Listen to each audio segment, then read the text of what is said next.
Buenas noches, mi nombre es Mario Olivo, soy estudiante de la Universidad Virtual del Estado de Guanajuato, con matrícula 230-00076. Este es el módulo de Derecho Procesal Penal. Hoy es miércoles 22 de enero de 2025 y este es el reto uno llamado ¿Cuáles fueron los antecedentes latinoamericanos de la reforma constitucional mexicana? Bueno, vamos a hablar de dichos antecedentes. Máximo Langer menciona que en los últimos 15 años, 14 países latinoamericanos y un número sustancial de provincias y estados latinoamericanos han introducido nuevos códigos procesales penales. Si bien no son iguales, estas reformas tienen muchas características en común, incluyendo la introducción de juicios orales y públicos, la introducción y o fortalecimiento del Ministerio Fiscal y la decisión de poner al fiscal en lugar del juez a cargo de la investigación preliminar. También se dieron cambios como el dar más derechos a los imputados frente a la policía y durante la investigación preliminar introducir el principio de discreción fiscal, permitir mecanismos de negociación y resolución alternativa de conflictos y expandir el rol y la protección de la víctima en el proceso penal. La principal legislación procesal penal para Hispanoamérica durante el periodo colonial fueron las siete partidas, que consistían en 7 libros que regulaban múltiples áreas de derecho. Completadas en 1265 durante el reinado de Alfonso I, su libro tercero regulaba las cuestiones procesales. Cuando la mayoría de los estados de América Latina se convirtieron en entidades independientes, entre las décadas de 1810 y 1830, la discusión sobre qué tipo de constituciones y leyes debían adoptar fue central para sus procesos de construcción como estados y naciones. En el caso del proceso penal, la discusión se centró en parte sobre si los estados latinoamericanos debían sumarse a la ola de reformas procesales penales europeas del siglo XIX o bien adaptar los modelos españoles que habían prevalecido durante el periodo colonial a sus nuevas realidades políticas. El proceso penal era dividido en dos fases principales, la fase de investigación preliminar y la fase de juzgamiento y determinación de la pena. Ambas fases eran escritas. La columna vertebral de este proceso era el expediente que la policía y el juez de instrucción compilaban. Dicho expediente documentaba toda la actividad procesal desde el comienzo del proceso, incluyendo las pruebas que el juez evaluaba en la fase de juzgamiento. Bajo estos códigos inquisitivos, un juez estaba a cargo de la investigación preliminar. De este modo, el juez tenía al mismo tiempo un rol de investigación y juzgamiento durante esta etapa. La investigación preliminar era de naturaleza muy inquisitiva. Era secreta para el imputado y su abogado, al menos hasta cierto momento determinado, y los derechos del imputado eran muy limitados durante esa fase. Por ejemplo, el imputado no tenía derecho a estar presente durante la recolección de elementos de prueba o a conocer la imputación en su contra antes de ser interrogado por el juez de instrucción. Además, con limitadas excepciones, la prisión preventiva del imputado era obligatoria. Tampoco había discrecionalidad fiscal, lo cual significaba que, en teoría, cada vez que la policía o el juez sabían sobre un posible delito, debían iniciar el proceso penal sin considerar la gravedad del delito o las características del imputado. La fase de juzgamiento era de naturaleza más acusatoria. Por ejemplo, en un número de jurisdicciones había un fiscal que debía formular la acusación contra el imputado. Este último y su defensor también tenían pleno acceso al expediente y podían requerir de su recolección de prueba en esta fase. Sin embargo, esta fase de juzgamiento era muy inquisitiva, ya que predominantemente escrita, secreta para la ciudadanía y no tenía jurado. Además, el juez de sentencia podía decidir el caso basado en los elementos de prueba recogidos en el expediente que habían sido recolectados de un modo no acusatorio durante la fase preliminar. Argentina adoptó un nuevo código procesal penal basado en este modelo en 1888, Chile en 1906, Guatemala en 1877 y 1898, Paraguay en 1890 y Perú en 1862.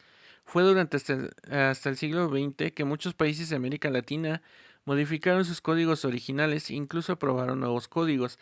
Sin embargo, fue hasta los últimos 15 años que se reemplazaron los códigos inquisitivos por códigos más acusatorios. Las transiciones a la democracia en muchos países latinoamericanos durante las décadas de 1980 y 1990 y el creciente reconocimiento de los derechos humanos comenzando en la década de 1970 contribuyó a la percepción entre actores domésticos que los estándares del debido proceso eran demasiado bajos. Para demostrar la permisividad de los estándares de derechos humanos existentes y fortalecer sus argumentos en favor de la reforma procesal penal, los miembros de la red presentaron definiciones de debido proceso, mostraron el alto porcentaje de personas en prisión preventiva y argumentaron que la duración de la prisión preventiva en la región era irrazonablemente larga. Langer dividió su análisis en tres periodos históricos. El primer periodo comprendía de 1939 a 1980 y se dan los orígenes intelectuales remotos de la red y los límites de los anteriores intentos de reforma, la escuela procesal penal cordobesa y los códigos modernos. El segundo periodo comprendió de 1980 a comienzos de los 90. Se dan los orígenes intelectuales recientes de la red, el proyecto del Código Penal de 1986, mismo que se volvió regional, el Código Procesal Penal modelo para Iberoamérica y la redacción del Código de Guatemala. En este periodo, igualmente, se da el retorno de la USAID a la reforma legal en América Latina. La USAID es la Agencia de Estados Unidos para el Desarrollo Internacional. En el tercer periodo, que comprende de comienzos de los 90 al 2006, se da la consolidación de la red de expertos activistas del sur, la adición de otras instituciones internacionales y los dos modelos estadounidenses de participación en reformas legales en el extranjero. Ahora vamos a responder unas preguntas. ¿A qué se refiere el autor cuando afirma que las reformas en materia de justicia penal se difundieron desde la periferia? Refiere a que las leyes, normas y políticas públicas se diseminan desde países periféricos a países centrales o a otros países periféricos. En ese sentido, la ola de reformas procesales penales latinoamericanas no es meramente un contraejemplo a los modelos existentes, sino que constituye la base para un nuevo modelo teórico. Los análisis de redes enfatizan que las ideas pueden diseminar de los países centrales a los periféricos porque los países centrales tienen más recursos para tomar el primer paso en una dirección determinada, lo cual puede tener efectos de dependencia del camino tomado y efectos de redes sobre los otros países. ¿Qué distingue a los códigos inquisitivos y a los códigos acusatorios en Latinoamérica? Acusatorio refiere a los procesos penales que son orales y públicos. Distinguen entre funciones de investigación y juzgamiento y proveen al Ministerio Fiscal, a la víctima y al imputado de un número de mecanismos para resolver el caso sin tener que ir a juicio.